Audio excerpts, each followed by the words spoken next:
माननीय अध्यक्ष जी आपका हृदय से धन्यवाद। माननीय अध्यक्ष जी, आज पूरे प्रदेश में अन्ना गौवंशों की बहुत बड़ी समस्या है और किसान बहुत ही ज़्यादा परेशान है, और केवल किसान ही नहीं अपितु आम जनमानस भी बहुत ज़्यादा परेशान है। किसान रात दिन लाठी लिए इन अन्ना गौवंशों से अपने खेतों की रक्षा के लिए घूमता है। पूरी फसलें ये गौवंश चौपट कर रहे हैं। सड़कों में इन आवारा गौवंश के चलते अत्यधिक सड़क दुर्घटनाएं भी मानवर हो रही हैं। मेरे प्रश्न के जवाब में माननीय मंत्री जी ने उत्तर दिया है कि इन गौवंशों के भरण पोषण और प्रबंधन की जिम्मेदारी ग्राम पंचायतों की और शहरों पर नगर निकाय की है। पिछले साल इसी सदन में मेरे द्वारा एक प्रश्न लाया गया था, जिस पर माननीय मंत्री जी ने जवाब दिया था कि ये जो गौशालाएं संचालित है ग्राम पंचायतों में, इनका भुगतान दूसरे माह की प्रथम हफ्ते में ही इनका भुगतान कर दिया जाता है। माननीय अध्यक्ष जी, मैं आपको अवगत कराना चाहूँगा कि जिस जिले से मैं आता हूँ, मेरा जनपद चित्रकूट आकांक्षी जनपद है, और वित्तीय वर्ष 2024-25 में 20 जुलाई से गौशालाएं संचालित होना प्रारंभ हुई और 1 अगस्त से गौवंशों की हाजिरी लगने लगी। जबकि हमारे यहाँ जो भुगतान हुआ अक्टूबर और नवंबर का किया गया, अगस्त और सितंबर का भुगतान शून्य कर दिया गया। जबकि हमारा जो बगल का जिला बांधा, वहाँ पर भुगतान 4 महीने का किया गया।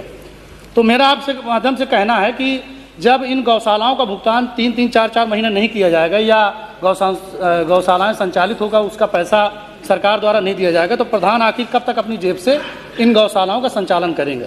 अगर सरकार पैसा समय पर नहीं दे पा रही है तो गौशालाओं की स्थिति क्या होगी, उसका आकलन हम और आप कर सकते हैं। मेरा जो पहला आपके माध्यम से अनुपूरक है कि माननीय मंत्री जी ने जो बताया था कि गौशालाओं का भुगतान प्रत्येक दूसरे महीने के प्रथम सप्ताह में प्रत्येक गौशाला का भुगतान होता है, क्या वो सदन को अवगत कराएंगे कि ये जो शासनादेश उन्होंने जारी किया है, जो सदन को अवगत कराया गया, ऐसा पूरे प्रदेश में हो रहा है कि नहीं हो रहा?